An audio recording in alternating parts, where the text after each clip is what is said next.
On nous demande tout d'abord ici de montrer que si x appartient à un intervalle ouvert moins 1, 1, cette série-là converge.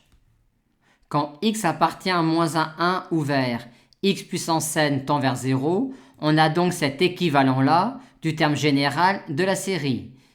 Mais pour tous les x de moins 1, 1 ouvert, on n'a pas ici un terme de signe constant. Aussi, pour conclure pour tous les x de moins 1, 1 ouvert, on va utiliser cet équivalent-là pour étudier la convergence absolue de la série. Et vu que l'on a alors ici le terme général d'une série qui converge, on en déduit que quand x est dans moins 1, 1 ouvert, cette série-là converge absolument et donc converge. On nous demande maintenant de montrer que la somme f de x de cette série-là est équivalente quand x tend vers 1 à ln de 2 sur 1 moins x, et ce, par comparaison à une intégrale. On va donc essayer de voir le terme général de cette somme comme l'aire d'un rectangle de base 1 vers la gauche ou vers la droite et de hauteur x puissance n sur 1 plus x puissance n.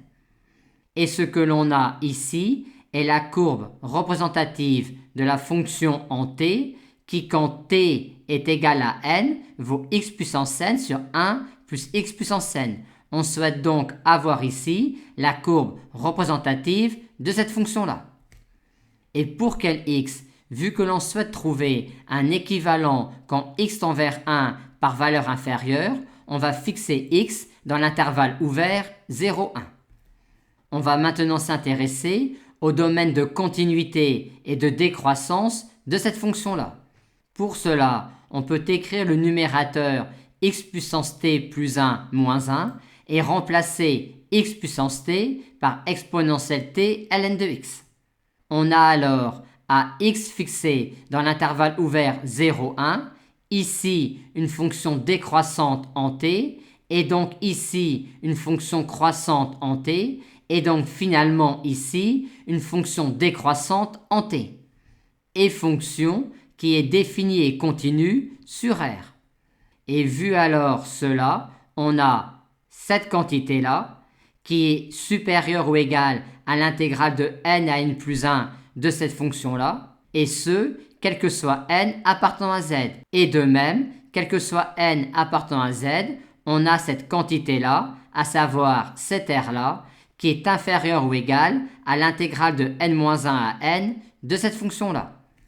Et en sommant ces inégalités-là, on a cet encadrement-là de cette somme finie-là.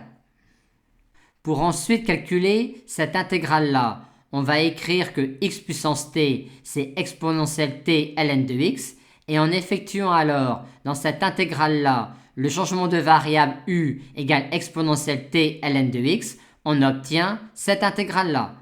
Et donc finalement, ce résultat-là. Et de même pour cette intégrale-là. Et en passant maintenant à la limite quand grand N tend à plus infini dans cette inégalité-là, on obtient pour x appartenant à un intervalle ouvert 0, 1, cet encadrement-là de f de x.